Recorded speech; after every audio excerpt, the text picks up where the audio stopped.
वाणी महात्मा दादू दयाल साहब जी की। सुख का साथी जगत सब, दुख का नाही कोई। दुख का साथी साईया, दादू सतगुरु होई। सुख का साथी जगत सब, दुख का नाही कोई। दुख का साथी साईया, दादू सतगुरु होई।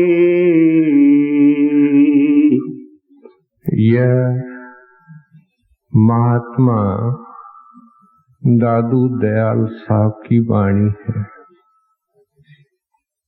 जो प्रेम से और नियम से सत्संग में आते हैं। उन्होंने आपकी वाणी भी सुनी है और आपके जीवन के बारे में भी जानते हैं। डेरे के तरफ से एक खास पुस्तक आपके जीवन पर छपाई गई है। नए जिज्ञासु सत्संग में आते हैं, उनके लाभार्थ मैं थोड़े में अर्ज कर दूं। कहते हैं गुजरात की तरफ आप पैदा हुए। आपको छोटी उम्र के अंदर एक साधु मिले। उन्होंने उनके ऊपर दया करके अंदर का भेद दिया। खूब नाम की कमाई की। फिर राजस्थान के अंदर आकर के इन्होंने सत्संग किया, नामदान दिया। पहले सांबर में रहे, बाद में आमेर में चले गए और अपने आखिरी दिनों को उन्होंने नारायणा के अंदर निकाला, जहां आपकी समाधि, डेरा वगैरह मौजूद है।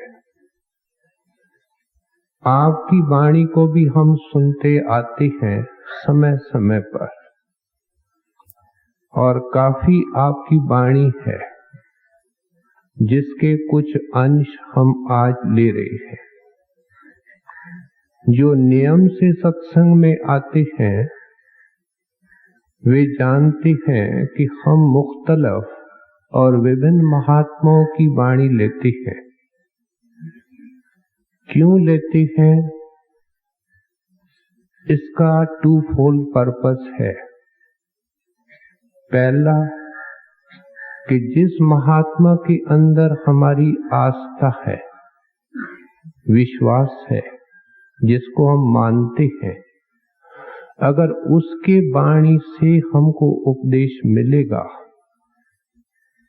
तो आज जो संत महात्मा हमको उपदेश देता है उसके बारे में भी तसल्ली होती है कि मेरे गुरुदेव का, मेरे इष्ट का भी यही उपदेश था।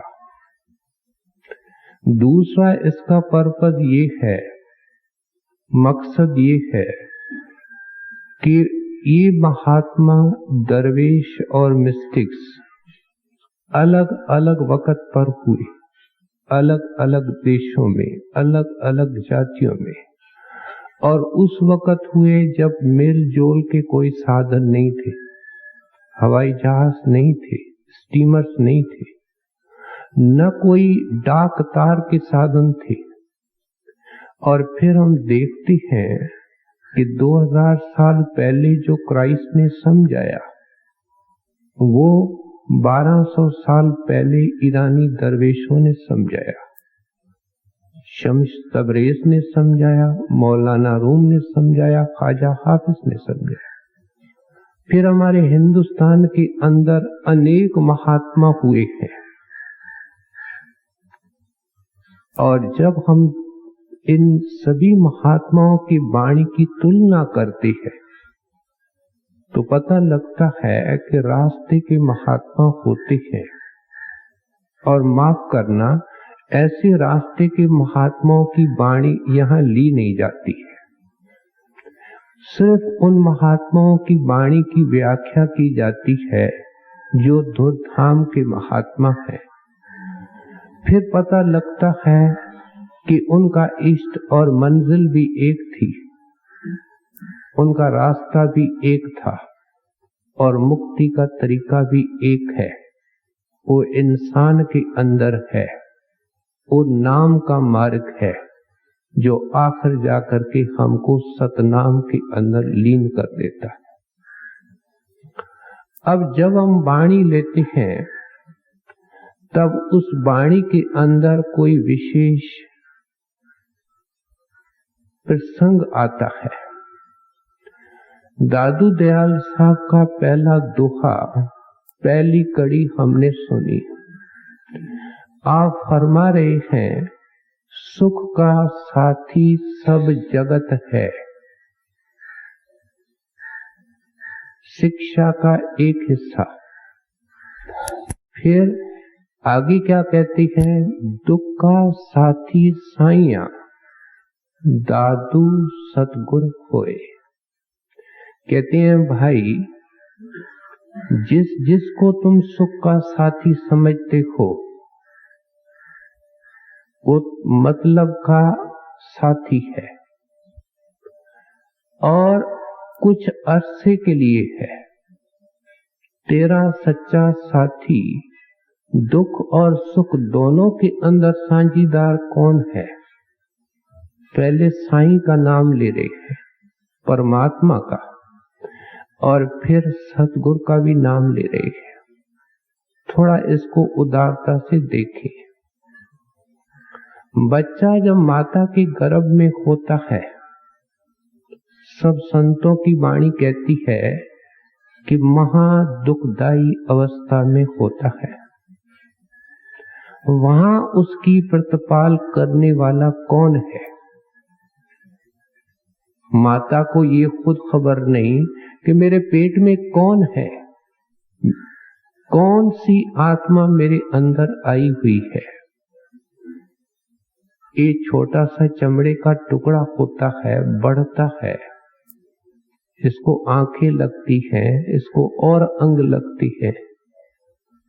इस शरीर को परमात्मा ने ऐसे भी देखा जाए तो हमारे डॉक्टर साइंसदान हैरान होते हैं कि किस तरीके से इस शरीर के अंग फंक्शन करते हैं। ये जिस्मानी, और फिर इसके अंदर कई और रूहानी सामान रखा हुआ है, रूहानी जायदाद रखी हुई है।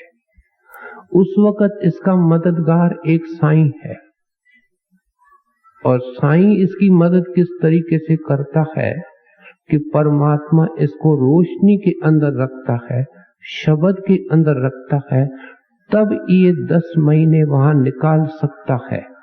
नहीं तो इतनी प्रचंड अग्नि है, इतना महाकलेश है कि ये एक श्वास भी वहां रहना नहीं चाहता। रात दिन प्रार्थना करता है, मेरे को बाहर निकालो। और मैं वायदा करता हूं कि मैं आपको श्वास श्वास में याद करूंगा। यहां आकर के जो सच्चा साथी था माता के गर्भ में, और जो ये वायदा भी करके आया, उसको धीरे धीरे भुलाने लगा।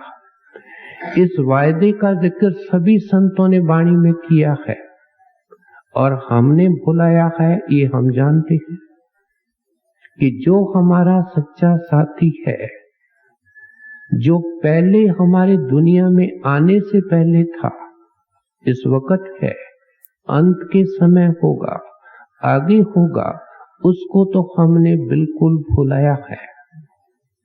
और हमने सुख की डेफिनेशन ही बदल दी है। यहां आकर के शरीर धारण करके जो हमारे इंद्रियों के भोग हैं, उनको हम सुख मान के बैठे हैं। संतों के वाणी के एक एक वचन को एक तरफ रखा जाए, ये बड़े हजूर महाराज के मुखारबिंद के वचन हैं, दूसरी तरफ सारी दुनिया की दौलत रखी जाए, तो परमार्थी जन के लिए इस संतों के वाणी का एक लफ्ज सारी दुनिया की बबूती से ज्यादा कीमत रखता।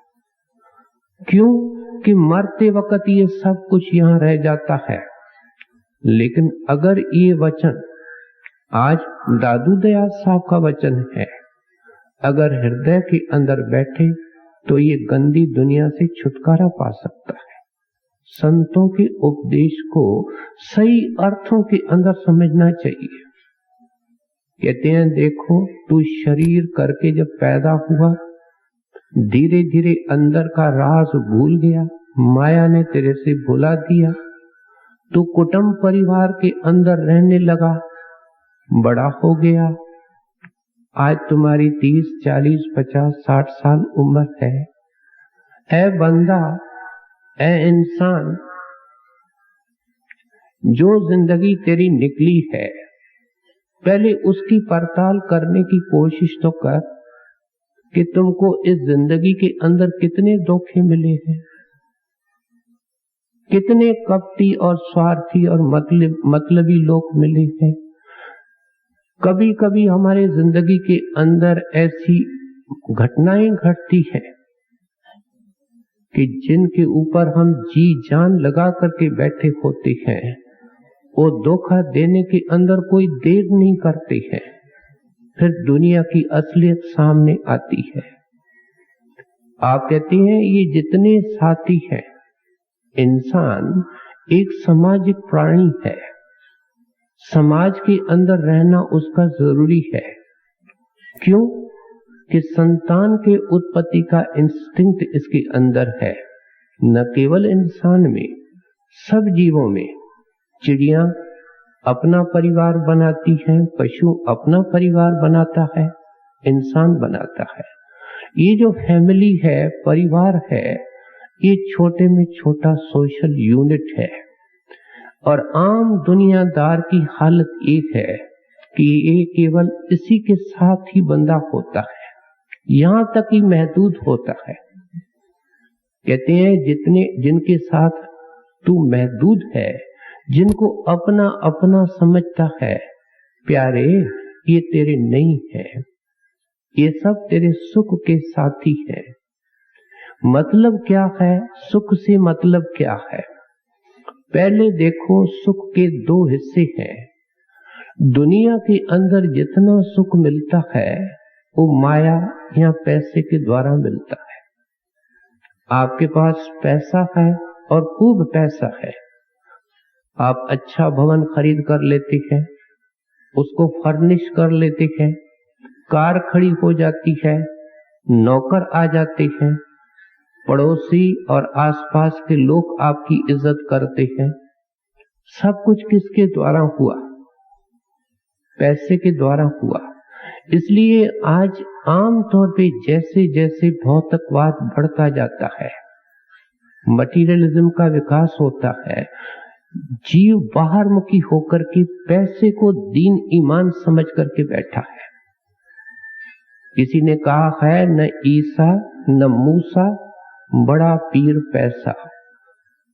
न मैं ईसा को जानता हूं, क्राइस्ट पैगंबर हुआ है, न मूसा को जानता हूं, जो यहूदियों का पैगंबर हुआ है।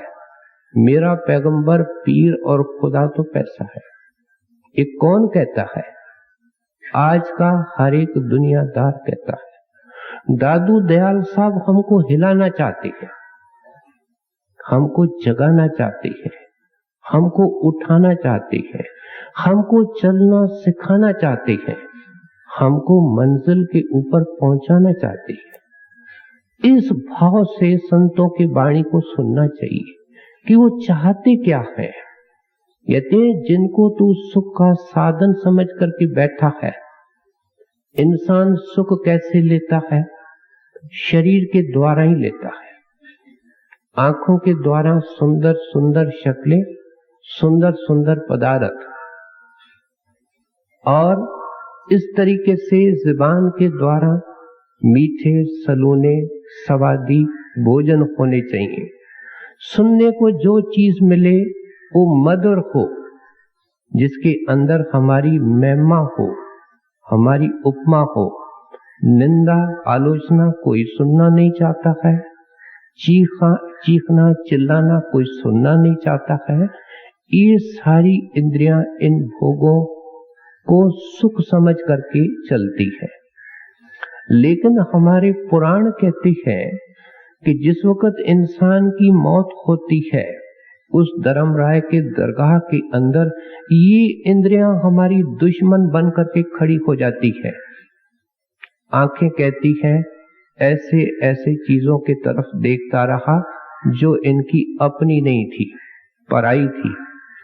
ये अपनी औरत को छोड़ करके पता नहीं कितनी शक्लों की तरफ देखता रहा, कितने पुरुषों की तरफ ये देखती रही। इसको कोई वहां वकील की जरूरत नहीं है, कोई गवाह की जरूरत नहीं है।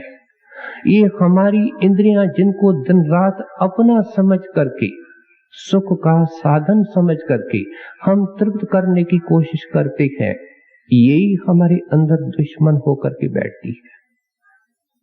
इसलिए कहते हैं बेटा तेरा अपना कुछ नहीं है।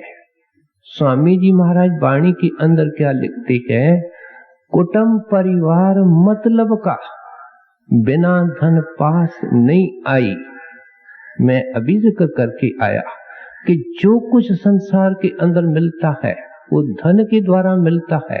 कहते हैं ये सब बटाऊ लोग हैं और तेरे पीछे इसलिए लगे हुए हैं कि तेरे पास धन है, धन के द्वारा सब कुछ मिलता है, इसलिए तेरे पीछे लगे हुए हैं।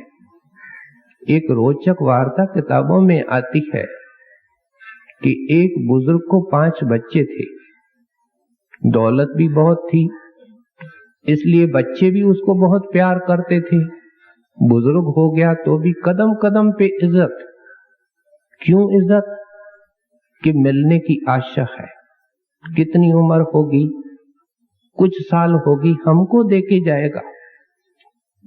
और इतना बाहर से उसको प्यार दिखाने लगे कि बुजुर्ग ने कमजोरी में आकर के उन्होंने जब राय दी कि पिताजी जिंदगी का कोई भरोसा नहीं, बाद में लड़ाई झगड़ा हो, आप जिंदगी के अंदर कुछ करके जाओ।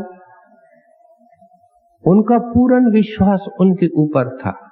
उन्होंने पूरी जायदाद उनको बांट दी।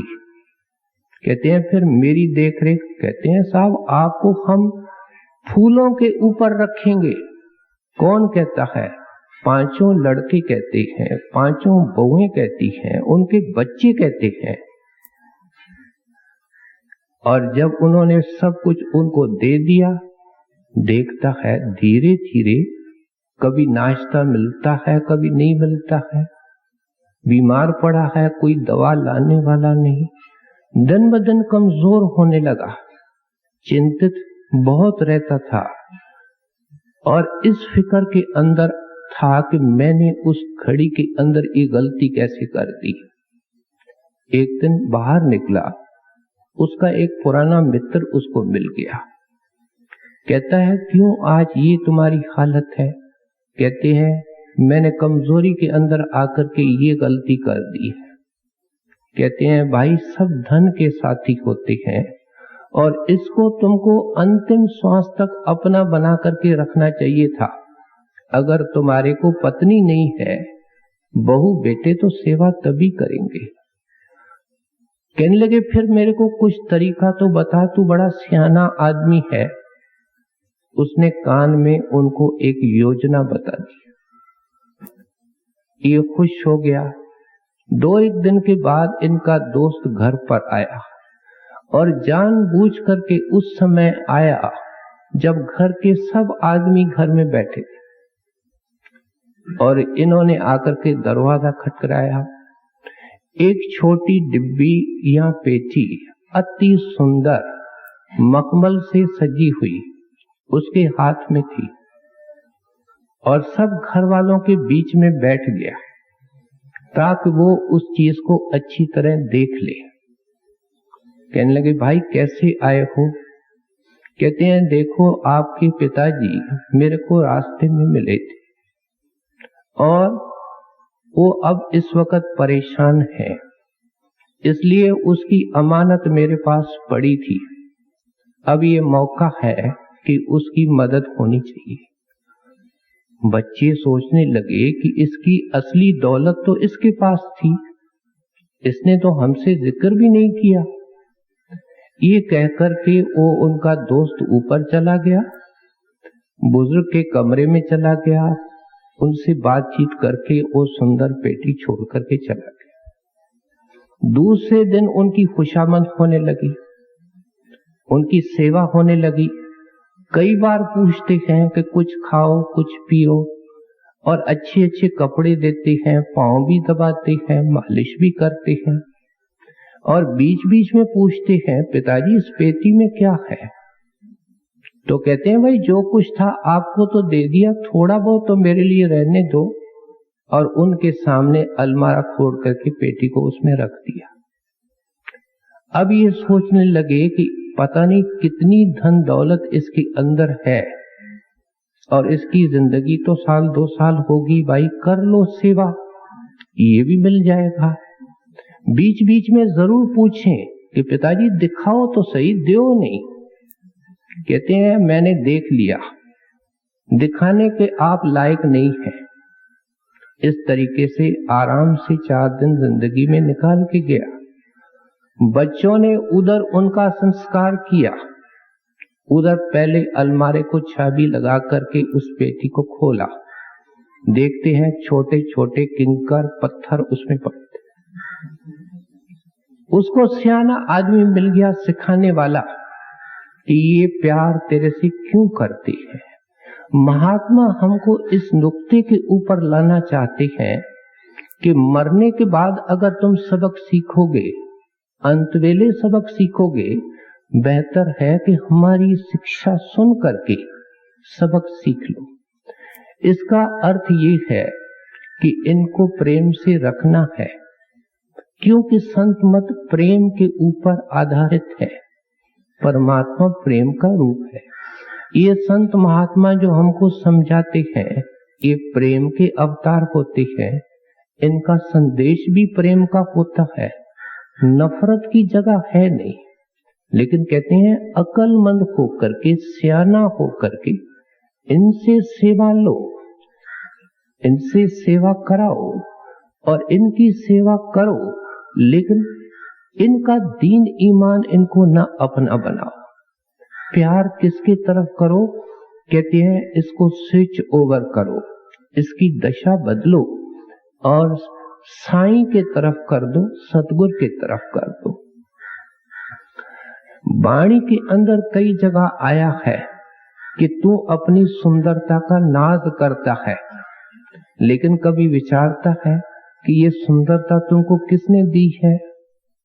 कहते हैं जिस प्रभु ने तेरे को ये सुंदरता दी है उसको रात दिन याद कर। तू ऊंची जात का मान करता है, ये तुमको किसने दी है? देखो संतों की वाणी हमको किस तरफ ले जाती है। हम जो उसकी देन है, जो उसकी दात है, उसका हम मान करते हैं, देने वाले को भुला करके बैठे हैं। एक बड़ी सुंदर नुमाइश किसी आर्टिस्ट की लगे, उसकी सुंदर सुंदर पेंटिंग को देख करके हम खुश हों और हमारा ये दिल तक नहीं करे कि देखें तो सही पेंटर कौन है, कलाकार कौन है जिसने इतनी सुंदर तस्वीरें बना दी हैं।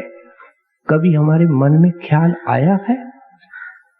मकानों को देख करके, धन दौलत को देख करके, बाल बच्चों को देख करके इतने रीझ करके बैठे हैं कि किसने ये बनाया, वो कहाँ है? और जो परमार्थी होता है वो सोचता है कि मेरे घर के अंदर बच्चा आया, ये पहले कहाँ था और 10 साल के बाद मेरे से कुछ लेकर के चला गया। कहाँ चला गया? मैं कहाँ से आया और मेरे को कहाँ जाना है? यही तो विवेक और विचार की जागृति संत हमारे अंदर करना चाहते हैं। कहते हैं जिसके अंदर एक ख्याल आ गया कि ये जिंदगी क्या है। क्या केवल आना और 4 टुकड़े यहाँ खाना, बाल बच्चों की परवरिश करना, कुछ पैसे इकट्ठे करना, यही जिंदगी है? तो फिर मरने के बाद क्या है? पैदा होने से पहले क्या है? जो इस जिज्ञासा के अंदर लगता है, उसके ऊपर परमात्मा कृपा करके उसका हल भी उसको दे देता है। गौतम बुद्ध के अंदर यही जिज्ञासा पैदा हुई थी और भगवान की कृपा से उसकी वो जिज्ञासा शांत भी हो गई।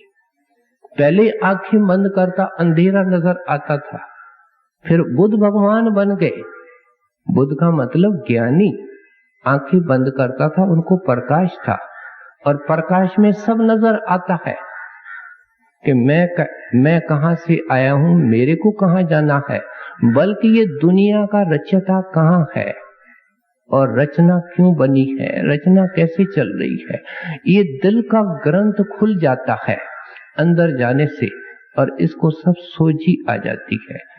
इस नुक्ते के ऊपर संत हमको पहले लाते हैं कि ये दुनिया बरतने के लिए है।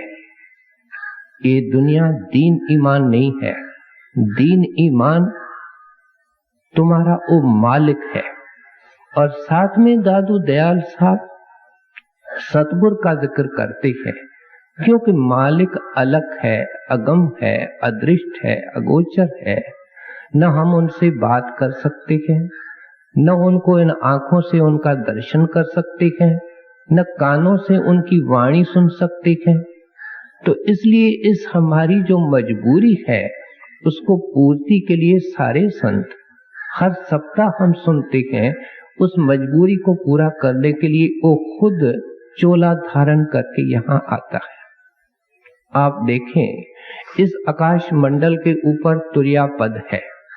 हम तो सत्संगी हैं, हमको तो रोशनी मिली है। हमको ये भी बताया गया है कि तुर्या पद के अंदर हंस रहते हैं, आत्माएं रहती हैं। वहां घंटे की आवाज होती है, शंख की आवाज होती है, 1000 बत्ती की जोत है। ये मालिक की कृपा है, हम उस चीज को मानते हैं लेकिन देखते तो नहीं। और दुनियादार की क्या हालत है, वो न देखता है न मानता है। इस तरीके से जो तुर्या पद है वहां भी आत्माएं रहती हैं, वो उस मंडल के लिए है।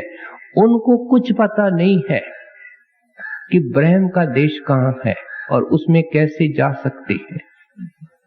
वहां जो ओम की धुन है उसमें क्या मधुरता है, वहां का प्रकाश कैसा है। जैसे हम ऊपर वाली दुनिया से बेखबर हैं, ऐसे तुर्या पद वाले ब्रह्म से बिल्कुल बेखबर होते हैं और न उनके पास कोई साधन होता है वहां जाने का। इस तरीके से ब्रह्म के हंसों की हालत है। जब तक हमको धुरधाम से, सचखंड से कोई महात्मा जो परमात्मा का रूप बन करके ऊपर से उतर करके पार ब्रह्म में आवे, पार ब्रह्म से ब्रह्म में आवे, ब्रह्म से तुर्या पद में आवे और फिर इस मात मंडल में आवे, वो सब मंजिलों से बाखबर होता है। वो आता भी है, जाता भी है और वो जब भी भेद देगा तो धुरधाम का देगा।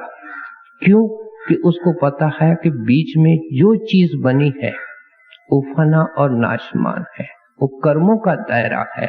पिछले इतवार को स्वामी जी महाराज ने अच्छी तरह खोल करके समझाया था। इसलिए आप कहते हैं कि तेरे प्रेम और पूजा के काबिल केवल 2 हस्तियां हैं, एक वो साईं है, परमात्मा है, और दूसरा उसका देहधारी स्वरूप सतगुरु है। इसलिए तो कबीर साहब वाणी के अंदर लिखते हैं, कबीर सेवा को दो भले, एक संत एक राम, राम जो दाता मुक्ति का, संत जपावे नाम। कहते हैं प्यारा, तेरे पूजा और प्रेम के लायक 2 हस्तियां हैं, लेकिन पहले संत का नाम ले रहे हैं, बाद में राम का नाम ले रहे हैं। कबीर सेवा को दो भले, एक संत एक राम। क्यों बता रहे हैं संत को पहले क्यों, राम को बाद में क्यों, इसका उत्तर खुद दे रहे हैं। कहते हैं संत राम जो दाता मुक्ति का, कहते हैं मुक्ति राम के हाथ में है, लेकिन उस राम को कैसे पकड़ा जाए? संत जपावे नाम।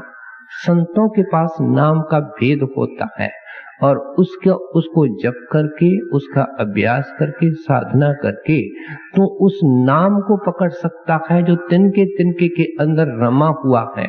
यहाँ राम से अर्थ दोनों है, अंदर का नाम और नाम कौन है? परमात्मा। याद रखो, नाम और राम में कोई फर्क नहीं और नाम और सतगुरु में कोई फर्क नहीं। ये स्टेजेस होते हैं। जैसे आप देखो, जब बर्फ पिघल जाती है तो उसका रूप क्या हो जाता है? पानी हो जाता है। अगर पानी को हम बॉयल करते हैं तो क्या होता है? भाप हो जाती है। लेकिन तीनों चीज एक है, अलग नहीं है। बर्फ वही चीज है, पानी वही चीज है, स्टीम वही चीज है, भाप वही चीज है। ठीक उस तरीके से ये इनकी परमात्मा की तीन अवस्थाएं हैं जिनके अंदर वो हमको मिलते हैं। सो इसलिए कहते हैं कि तू दुनिया के जितने रिश्ते नाते हैं ये तो पेड़ की ढलती हुई छाया के तरह है। पेड़ की छाया को आप वॉच करो, वो धूप के अनुसार होती है। सुबह को एक स्थान पे, दोपहर को दूसरे स्थान पे, शाम को तीसरे स्थान पे और रात को गुम हो जाती है। कहते हैं ये जिंदगी का हाल है, ये जिंदगी की चार अवस्थाएं हैं। तुमको प्यार करने वाले और तेरे को धिक्कारने वाले दोनों ही मिलेंगे। तेरी आलोचना करने वाले, तेरे महिमा करने वाले तो दोनों तेरे को मिलेंगे। लेकिन उसको लेन देन समझ करके अपना प्यार, अपना निज मन उस परमात्मा और सतगुरु के चरणों के अंदर रख। सतगुरु हमारे लिए क्या करता है? आज हमारा काम कौन कर रहा है? एक महापुरुष कर रहा है, एक संत सतगुरु कर रहा है, जिसको हम दादू दयाल साहब के नाम से जानते हैं। लेकिन जिस देह के अंदर बैठ करके इस महात्मा ने प्रचार किया था उसका नाम दादू दयाल था, लेकिन जिस शक्ति ने प्रचार किया था उसका नाम परमात्मा था। और वो हमेशा दुनिया के अंदर मौजूद होती है। किसी कौम में, किसी मजहब में साधु महात्मा आवे, वो शक्ति उसके अंदर बैठ करके उसी चीज को समझाती है, उसी उपदेश को दोहराती है। दादू दयाल साहब को आगे सुने। सुख का साथी जगत सब, दुख का नाही कोई। दुख का साथी साईं दादू सतगुरु कोई।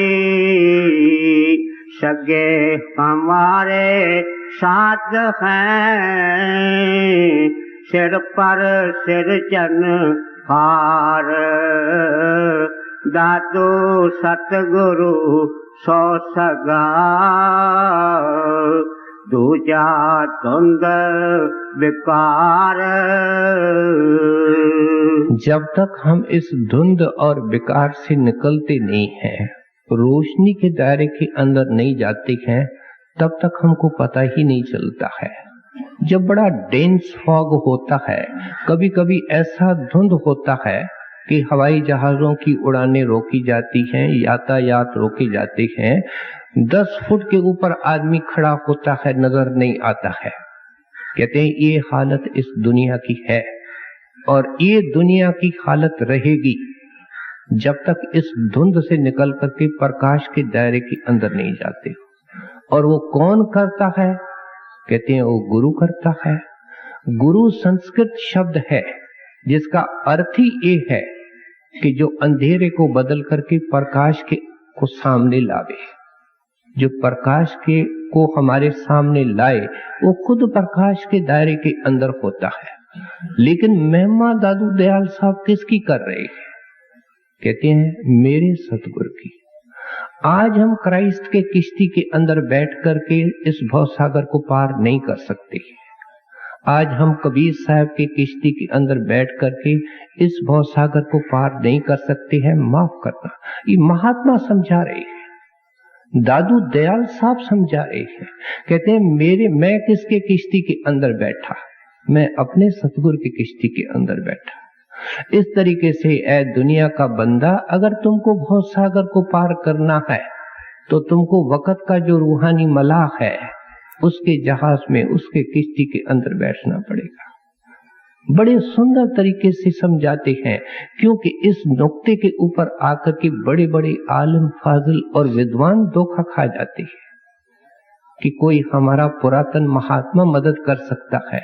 बड़े किस्मत वाले थे वे लोग जिन्होंने उनके दर्शन किए, गुरु नानक के दर्शन किए, कबीर साहब के किए, पलटू साहब के किए, मौलाना रूम के किए, क्राइस्ट के किए, शम्स तबरेज के किए, और उसके किश्ती के अंदर विश्वास रख करके वो बैठ गए। वो किश्ती उनको पार ब्रह्म से परे वो मुकाम हक सचखंड के अंदर ले गई। अब महात्मा भी वहां बैठा है, उनके सेवक भी उनका रूप हो चुके हैं और सब परमात्मा का रूप बन चुके हैं। कहते हैं अगर तुम ये ट्रांसफॉर्मेशन चाहते हो, ये जिंदगी का मोड़ बदलना चाहते हो, तो फिर तुमको कोई वक़्त का संत सतगुरु है उसके किश्ती के अंदर बैठना पड़ेगा। और उसकी विशेषता क्या बता रहे हैं? कहते हैं वो अंग संग है, यहाँ तक उसको सृजनहार कहते हैं। वास्तव में इंसान जब तक ऐसे संत सतगुरु के शरण में नहीं होता है वो मरा होता है। वो माता के पेट से जरूर पैदा होता है, लेकिन उसकी पशु वृत्ति होती है और पशुओं के तरह दिन निकालता है। इसलिए जब संतों के अंदर, संगत के अंदर जागता है और वो इनके सिर पर हाथ रखते हैं, तब तो इसका नया जन्म होता है, नई जिंदगी इसकी होती है। इसलिए कहते हैं ये उनके घर में जाकर के केवल नया जन्म नहीं लेता है।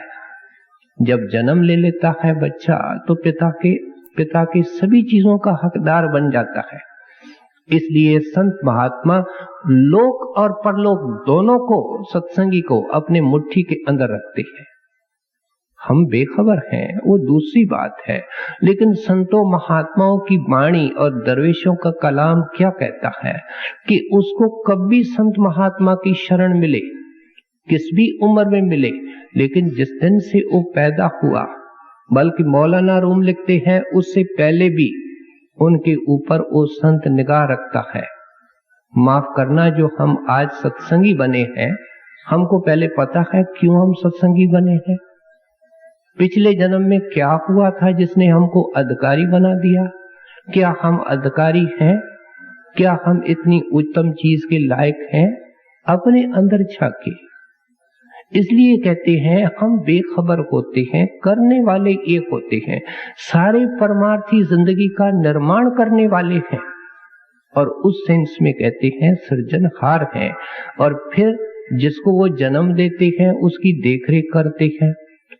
आमतौर पे कहते हैं कि संत महात्मा करामत नहीं दिखाते, बल्कि वो करामत को कंडेम करते हैं। लेकिन करामत के पीछे एक भावना होती है जिसको ऋषि मुनि दिखाते हैं। वो अहंकार के वश होकर के, जय जयकार के वश होकर के करते हैं। फिर कुछ लोग ऐसे गंभीर होते हैं जो दौलत को संभालते हैं और बाहर से सीधी सादी जिंदगी निकालते हैं। कुछ लोग ऐसे हैं जो ऊंचे खानदान के हैं, उनको मिल जाए केवल दिखावा दिखावा करते हैं। क्या उनके अंदर हाजमा नहीं होता है? वो क्या करता है? हवा में उड़ता है, जहाँ खाना नहीं है वहां खाना कर देता है। इसको करामत करते हैं। लेकिन संतों महात्माओं के जीवन के अंदर कई बातें मिलती है कि अपने सेवकों के लिए वो सब कुछ करते हैं। वे करामतें नहीं है, वे दया मेहर की वार्ताएं हैं। आप खुद सोचो, आपका अगर एक लड़का है अचानक आग के अंदर गिर जाता है, आप जूती भी नहीं पहनते हैं, जिस हालत में हैं आपको खबर मिलती है, आप दौड़ते हैं और अपनी जान से खेल करके उसको आग से निकालने की कोशिश करते हैं। क्या इसको भी हम करामत कहेंगे? ये दया है। दया भाव के अंदर आकर के ये किया जाता है। संत महात्मा जब अपने सेवकों की संभाल करते हैं तो ये करामत नहीं है। इसको अच्छी तरह समझना चाहिए। ये तो इस तरीके से है कि वो जिगर का टुकड़ा है, वो प्यारा बेटा है, उसके संभाल के लिए दौड़ते हैं। हजूर महाराज जी कांगड़े में गए। सत्संग के बाद एक फौजी जिसकी एक टांग लकड़ी की थी, वो खड़ा होकर के कहने लगा, हजूर मैं कुछ अर्ज करना चाहता हूं। मौज है संतों की। इन बातों से तो संत बहुत ऊंचे होते हैं, ये तो योगी जन भी कर सकते हैं। लेकिन वो कहने क्या लगा कि महाराज जी सेकंड वर्ल्ड वॉर लगी, मां भारी युद्ध जो 1939 के अंदर छिड़ी, अंग्रेजों की हुकूमत थी, हिंदुस्तान की फौजें भी यूरोप के अंदर भेजी गई। मैं जिस बटालियन के अंदर गया वो इटली के अंदर तैनात थी। दुश्मन ने एक बम फेंका और वहां हम 17 फौजी खड़े थे और मेरे सारे साथी मर गए और मेरे को केवल चोटें लगी और एक टांग मेरी खराब हो गई। मैं जमीन पर बैठ गया, बेहोश हो गया। मैं देखता हूं कि आप कार को चला रहे हैं, जीप को चला रहे हैं, मेरे को अपने हाथों से आपने पीछे वाली सीट में रखा है और जीप अस्पताल के अंदर है पहुंची है, मेरे को उठा करके अंदर किया गया है। और कुछ दिनों के बाद जब मेरे को होश आई तो मैंने अस्पताल वालों से पूछा कि मेरे को यहाँ कौन सा फौजी ले आया, तो कोई नहीं हाँ भरता था कि हम आपको ले आए, जिससे महाराज जी मेरा विश्वास पक्का हो गया कि आपने ही दया करके मेरे को अस्पताल पहुंचाया। एक इनकी टांग तो खराब हो गई थी, दूसरी में जख्म थे, एक तरफ ये सोए रहते थे इसलिए उसके अंदर भी बिल्कुल ज्यादा जख्म हो गए और दुश्मन की फौजें इनके तरफ बढ़ने लगी। क्या मोर्चा इनको हटाना था। जब मोर्चा हटाया जाता है तो सब चीज हटाई जाती है, अस्पताल को भी हटाना था पीछे। अब ऐसी हालत के अंदर डॉक्टर लोग आए इस पड़ताल करने के लिए कि जो फौजी बच सकते हैं, काम के हो सकते हैं, उनको तो आगे वाले अस्पताल के अंदर शिफ्ट किया जाए और जो बेकार बन चुके हैं उनको तो छुट्टी दी जाए। छुट्टी का मतलब उनको इंजेक्शन लगा के खत्म किया जाए। कहते हैं जब मेरे पास आए तो मैंने बहुत मेहनत की, लेकिन डॉक्टर चुपके से बात आपस में कर रहे थे और मेरा नाम पता नहीं उस लिस्ट के अंदर लिख के गए। थोड़ी देर के बाद एक कंपाउंडर आया, उसने मेरे को इंजेक्शन लगाया, मेरे आंखों के नीचे हरियाली आ गई, पता नहीं उसके बाद क्या हुआ। उन्होंने मेरे को मृतक समझ करके, मरा हुआ समझ करके उठाया और पास में ही एक तालाब था उसके अंदर फेंक दिया। ये दौड़ धूप में थे, सब चीज इन्होंने हटानी थी। जब वो दौड़ धूप के अंदर थे और मेरे को पानी के अंदर इन्होंने फेंका तो आपने बाहों पर लेकर के मेरे को किनारे पर रख दिया। इतने में फौजियों ने देखा हमारा एक फौजी नाले के किनारे पड़ा है, क्योंकि वर्दी से जानते हैं कि ये हमारा फौजी है। दुश्मन यहाँ तक आगे पहुंचेगा, अगर इसको पकड़ लेगा, ये तो जिंदा है, तो हमारा सारा राज दुश्मन के पास चला जाएगा। जल्दी करो, इसको लारी के अंदर डाल दो। लारी के अंदर डाल दिया, आगे वाली अस्पताल लगी, वहां जाकर के दाखिल किया। महाराज जी मेरा इलाज होने लगा और मैं ठीक हो गया। उन्होंने लकड़ी की टांग लगा दी है, लेकिन मेरे को नौकरी से अलग करके पेंशन दे दी है और जो पेंशन दी है वो बहुत थोड़ी है। आपने जब इतनी दया की है तो मेरी पेंशन भी बढ़ जाए। हजूर ने कहा मैंने कुछ नहीं किया है, ये सब मालिक ने तेरी मदद की है, और जब तू देख चुका है कि मालिक ने तेरी इतनी मदद की है तो तेरी पेंशन भी बढ़ा देगा। तुम डिप्टी कमिश्नर के पास चले जाओ और जो बात संगत को तुमने सुनाई है ये जाकर के डिप्टी कमिश्नर को सुनाओ, तेरा काम कर देगा। सो इसलिए कहते हैं कि मैं अपने निज आंख से देख चुका हूं कि जिस दिन सदगुरु अपने चरणों में लेता है, बल्कि उससे पहले हमारी सारी राह को निर्धारित करता है, आंधी तूफान से बचाता है, जमदूतों से बचाता है, परलोक में हिसाब किताब को चुकाता है। सब चीजों को दादू दयाल साहब आगे खोल करके समझाते हैं। इसलिए कहते हैं मेरा तो वो सगा है, मेरा तो वो अपना है, बाकी सब लेने देने का संबंध है। सगे हमारे साथ हैं, सिर पर सिर जन पार, दादू सतगुरु सो सगा, दूजा धुंध विकार, दादू पिव का नाम ले, तो मेटे सिर काल, गड़ी मुहूर्त चालना, कैसी आवे काल। कहते हैं दो शक्तियां हैं, एक काल की शक्ति है, दूसरी दयाल की शक्ति है। काल की शक्ति का कानून कर्म है और कर्म के अधीन होकर के काया मिलती है, जन्म मरण का सिलसिला है। दयाल के देश में मुक्ति है, दया है, इसलिए वो तेरे को, तेरी आत्मा को तन मन से अलग करके पहले निर्मल करके आत्मा को अपने रूप में जाहिर करता है। फिर कुदरती आत्मा के अंदर कशिश पैदा होती है, गुरु के दया से वो परमात्मा में लीन हो जाती है। कहते हैं अब तुमको पूरा भेद बेटा मिला है, इसलिए कहते हैं दादू पियो का नाम ले तो मिटे सिर काल। कहते हैं तेरे सिर पर जन्मों जन्मों के से काल की छतर छाया रही है, अंधेरे काले पक्ष के अंदर तू भटकता रहा है। कुछ विचारने की कोशिश कर, जब तुमको सत्संग मिलता है ये सब किस लिए है। सो इसलिए कहते हैं पियो का नाम ले, जो सतगुरु ने नाम दिया है उसको नाम को जपने की कोशिश।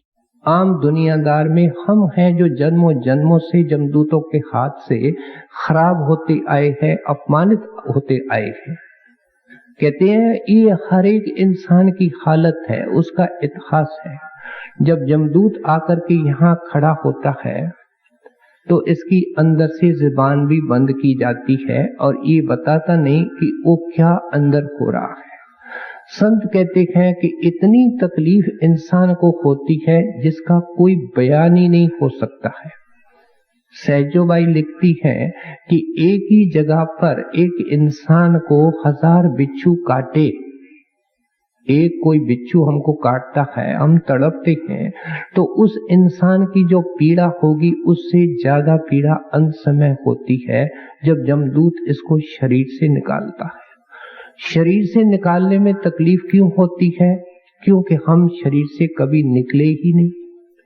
आप खुद देखें, बाहर से एक सुंदर मकान आप बनाते हो, सारे जिंदगी का जो आपने खून पसीना एक करके पैसा कमाया है, सारी पूंजी उसके ऊपर लगा देते हो। न केवल पूंजी लगाते हो रुपयों की, लेकिन श्वासों की पूंजी भी आपने लगा दी, क्योंकि उसके अंदर ही तो आपने पैसे कमाए। और जब आपने उसको फर्निश करके आकर के रहते हो, आपको रात को पुलिस का वारंट आ जाए कि ये तो सरकार ने एक्विजिशन के अंदर मकान लिया है, ये है वारंट, ये है एक्विजिशन लेटर, आपको इस वक्त ये मकान खाली करना है। भाई साहब सोचो कि जिस आदमी ने सब कुछ एट स्टेक करके उस मकान को बनाया, उसकी क्या हालत होगी। नहीं निकलेगा तो पुलिस वाला उसके बेडरूम में जाकर के उसकी बांह पकड़ के लाता है, उसका मन सुस्त हो जाता है। फिर वरांडे में लाता है, निकलना कौन पसंद करता है। फिर जबरदस्ती कस करके उसको सैन में लाता है, और फिर जब दरवाजे के ऊपर पहुंचता है तो इसकी देह थर थर कांपना शुरू करती है कि हाय, ये सब मकान अब पीछे रह जाएगा, मैं तो दरवाजे तक पहुंच गया, पुलिस वाला मेरे को बाहर कर रहा है। जिस वक्त जमदूत ये यहाँ खड़ा होता है, पहले इसके हाथ पैर सुन्न होते हैं, इसको बिल्कुल वहां से शुरू करते हैं, फिर इसका धड़ सुन्न होता है, क्या कमरे से निकाल करके सैन में लाते हैं। सैन में ला करके जब दरवाजे के ऊपर ये खड़ा होता है, क्या आंखों के बीच में इसको जब जमदूत शरीर से अलग करता है, ये पूरा जोर लगाता है वापस अंदर जाने का। ये थियोसॉफी वाले कहते हैं कि आम दुनियादार जब मरता है तो शरीर में वापस प्रवेश करने की कोशिश करता है, लेकिन इसका जोर नहीं चलता है। और फिर कई बार तो उस दरवाजे के अंदर ऐसा अटक जाता है किसी मोह के कारण कि हमने देखा है कि आमतौर पे हिचकी चलती है तो तैयारी होती है, लेकिन वो इस हालत के अंदर भी अटके होते हैं। फिर काल और जमदूत अटकलें करते हैं। इसका कोई प्यारा मित्र जो गुजर चुका है, इसका पति, इसकी पत्नी, इसका बाप, इसका बेटा जो मर चुका है पहले, उसकी आवाज अंदर से फेंकते हैं नकली कि घबराते क्यों हो, दरवाजे के इस तरफ मैं बैठा हूं, मैं तेरा अपना हूं, तू मेरे तरफ आ जा, मैं भी यहां हूं। और उस आवाज के अधीन होकर के ये अपने आप को उनके हवाले कर देता है। रास्ते में इसको तकलीफें दी जाती है, वो चौपड़ा इसको दिखाया जाता है। चौपड़ा कौन सा? जो इसने खुद टाइप किया है। इसके अंतःकरण के अंदर जो कुछ ये सोचता है, जो कुछ ये करता है, ऑटोमेटिक जैसे टेलीप्रिंटर होता है, यहाँ अपने आप ही अंकित होता है।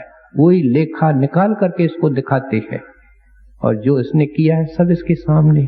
कहते हैं ये तेरा पिछला इतिहास है बेटा, अब इस इतिहास को बदल दे। और किस तरीके से बदल दे? कहते हैं पियो का नाम ले, तेरे को गुरु का नाम मिला है, अंदर जाने का भेद मिला है, उसकी तरफ लग। सत्संग एक जरिया है, सत्संग के अंदर रोशनी मिलती है, बहुत सारे अवगुणों का विनाश होता है, सोझी आती है क्या करना है क्या नहीं करना है। और ये करते हैं इसकी क्या कीमत है, ये करते हैं इसकी क्या कीमत है। लेकिन कुछ करने से, साधना से बनेगा वो क्या है? वो एकांत के अंदर बैठ करके नाम की कमाई। और प्यार क्या है? कि हर वक्त उसको संभाल करके रखना। इन दोनों नुक्तों को, इन दोनों बिंदुओं को दादू दयाल साहब आगे वाले दोहों को अंदर खोल के समझा। तो पेव का नाम ले तो मेटा सिर काल, गड़ी मुहूर्त चलना कैसी आवे काल। धातु ऐसे महंगे मोल का,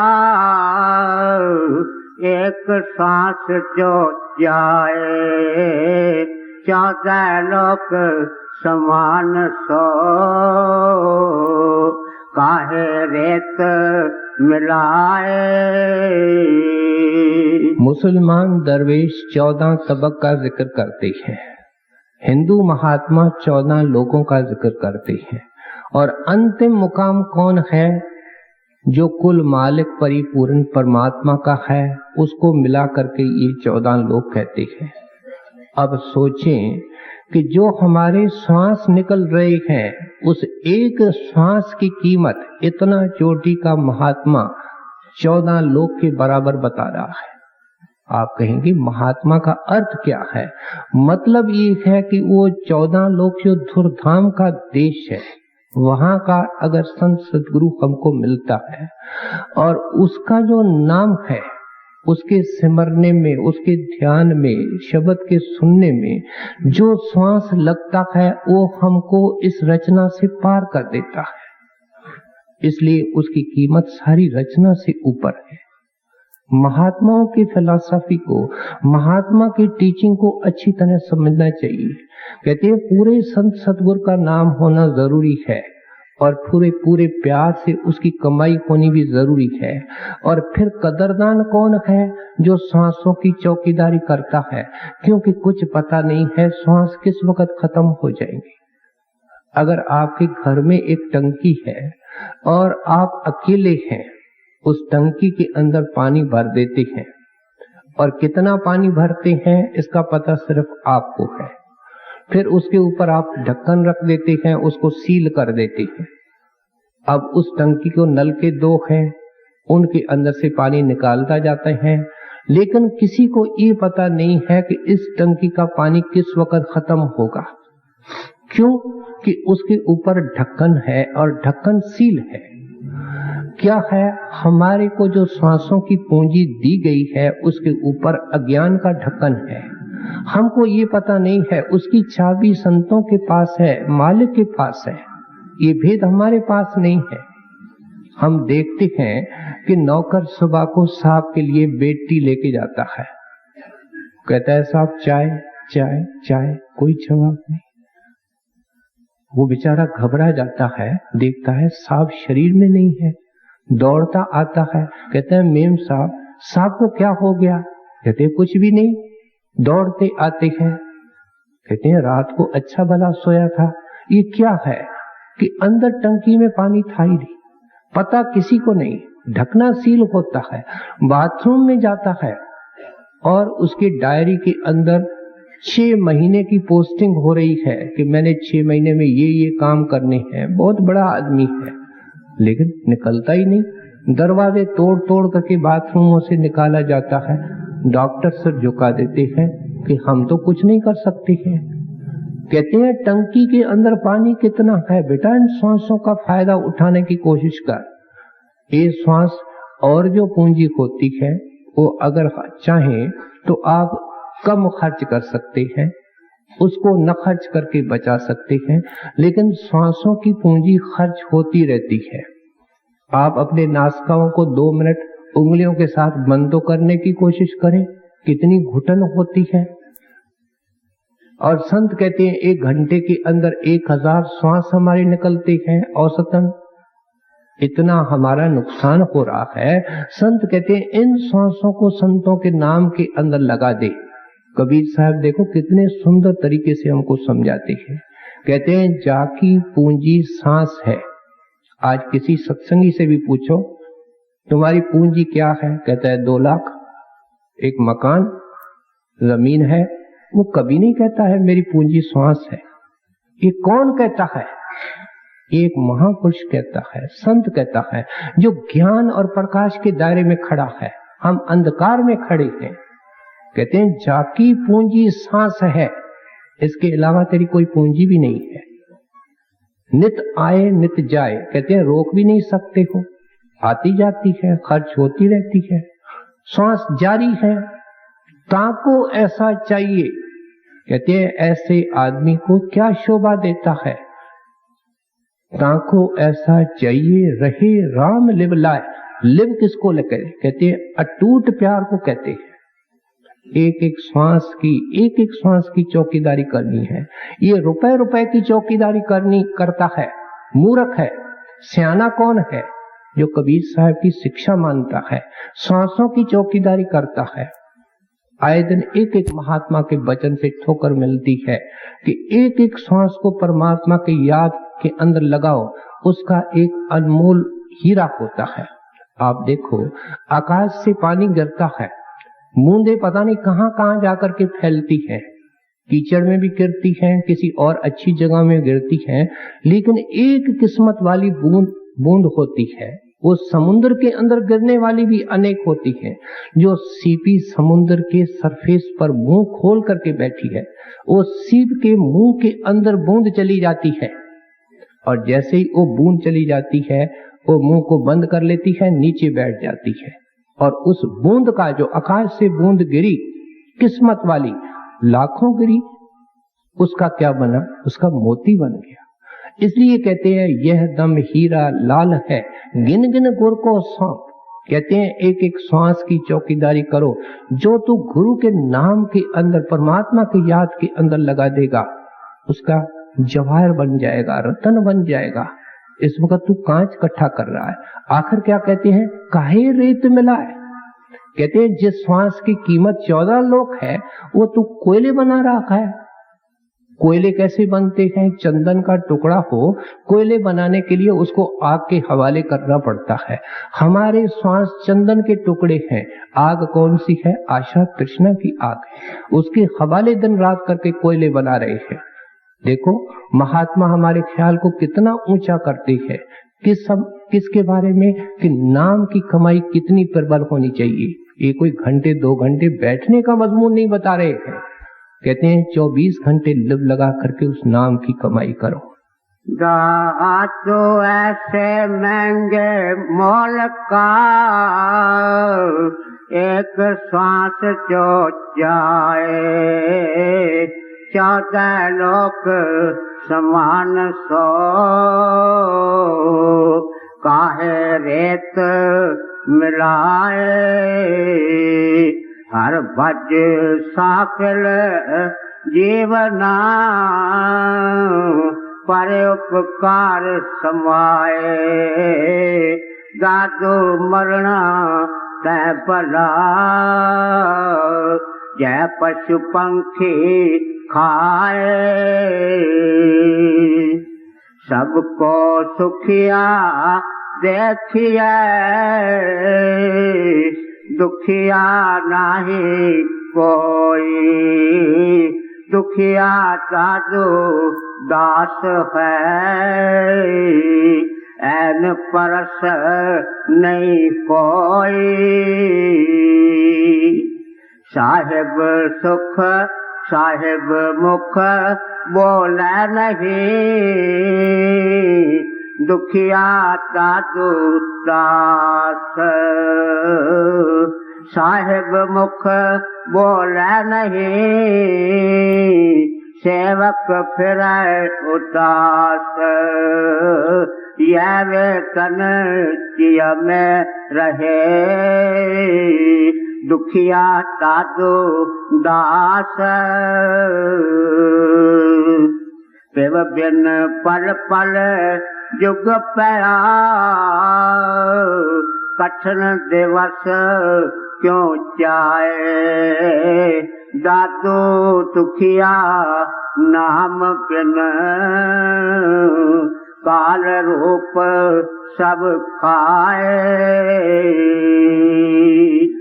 दादू इस संसार में मुझ सा दुखी न कोई, पीव मिलन के कारण मैं जल भरया रोए।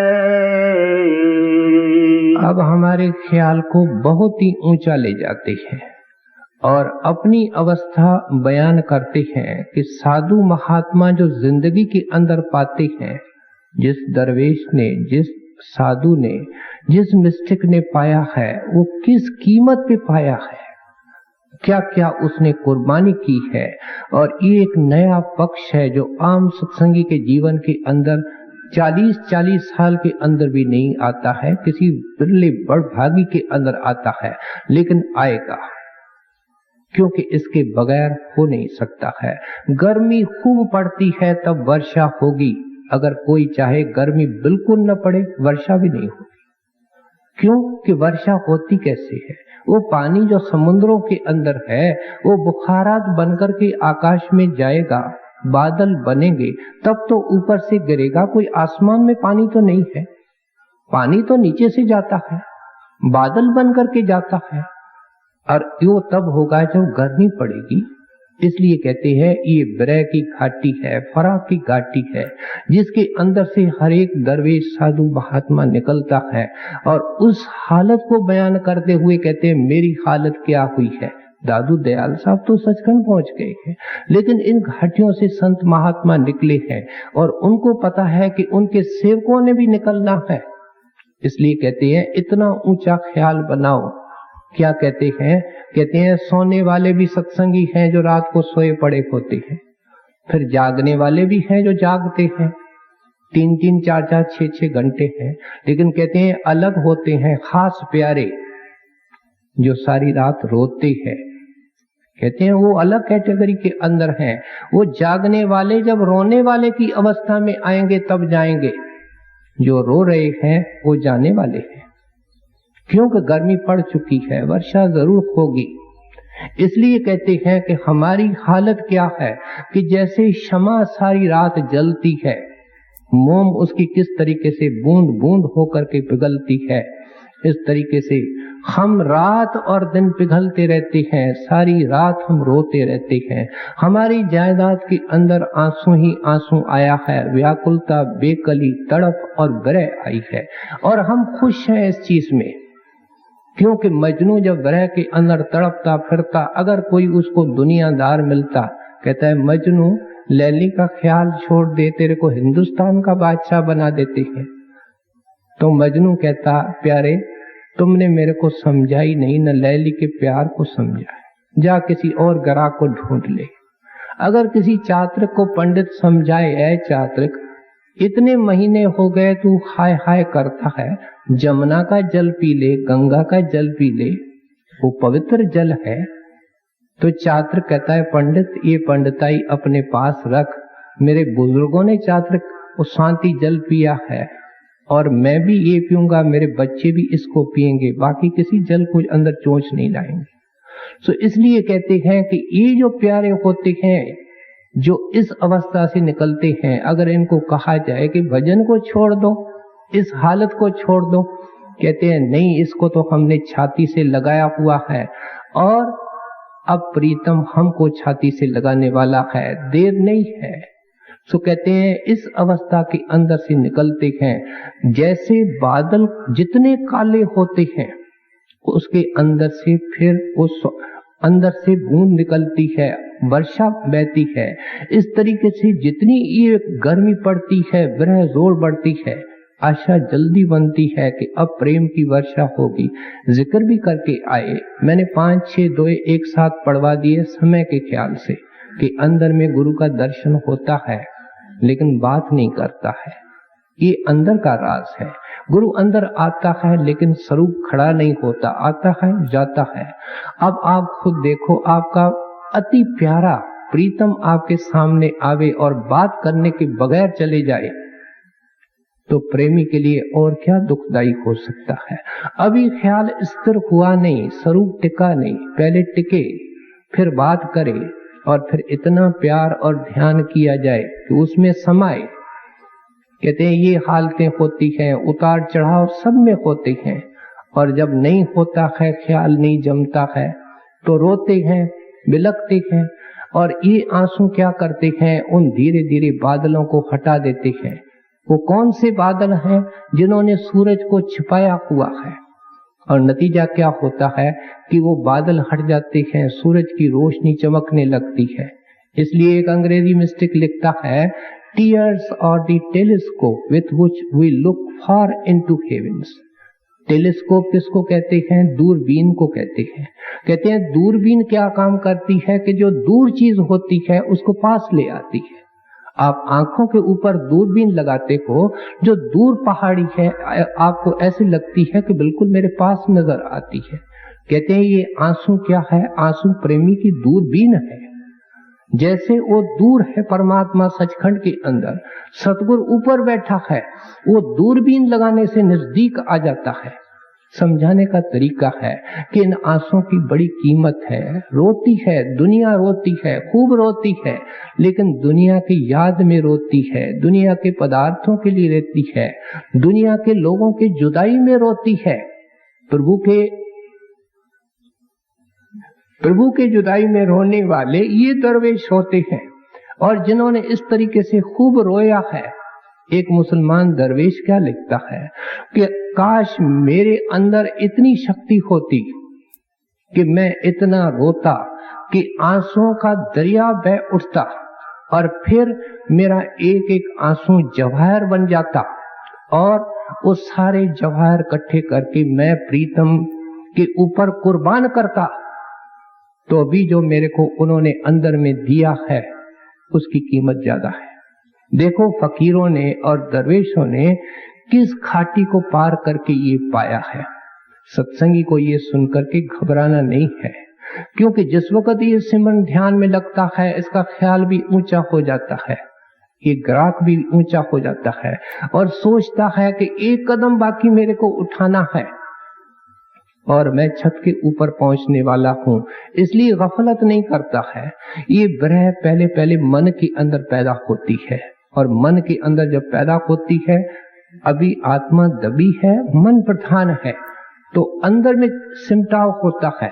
जब अंदर में ये चलते हैं तो पहले मन की विरह चलती है, और मन की विरह मन को जाकर के ब्रह्म में लीन कर देती है। फिर आत्मा रिलीज हो जाती है और उस वक्त आत्मा में सच्ची ब्रह्म, जिसका संतों के वाणी में जिक्र होता है, वो पार ब्रह्म में पैदा होती है। और फिर तो आत्मा रोके रुकती नहीं है, आत्मा सीधी जाकर के परमात्मा में समाती है और इसके जिंदगी का मनोरथ होता है। संत महात्मा भी खुश हो जाते हैं, क्योंकि माली कब खुश होता है? जब छोटा पौधा है तो भी खुश है, लेकिन जब वो फलता फूलता है और फूल निकलते हैं, खुशबू और महक फैलती है, तो खुश है। जो राहगीर होते हैं, देखने वाले हैं, वो भी खुश होते हैं। देखो महात्मा को गुजरे हुए कितने 100 साल हो चुके हैं, लेकिन कितनी खुशबू आपकी वाणी के अंदर से निकल रही है। आपके अंदर क्या ठंडक होगी, आपके अंदर क्या शांति होगी, जिसके मुख से ये वाणी निकली है, जिसके अंदर से ये वाणी निकली है। हम वाणी को पढ़ते हैं लेकिन भावना नहीं रखते कि जिस महात्मा ने वाणी उच्चारी उसके अंदर क्या शांति होगी, अगर बाहर के वाणी से हमको शांति मिल रही है। सो इसलिए दादू दयाल साहब ने अन्य महात्माओं की तरह हमारे सामने जीवन का मकसद रखा, दुनिया की असलियत बताई, जिंदगी का पर्पस बताया, किस तरीके से वो संतों के पास जाकर के नाम की कमाई करने से पूरा होता है, किस तरीके से बीच में रुकावटें आती हैं, बहादुर लोग, प्रेमी लोग कैसे उनके ऊपर विजय पाते हैं, सब कुछ अच्छी तरह खोल करके समझा दिया। दादू इस संसार में मुझसा दुखी न कोई, पीव मिलन के कारण मैं जल भरिया रोए।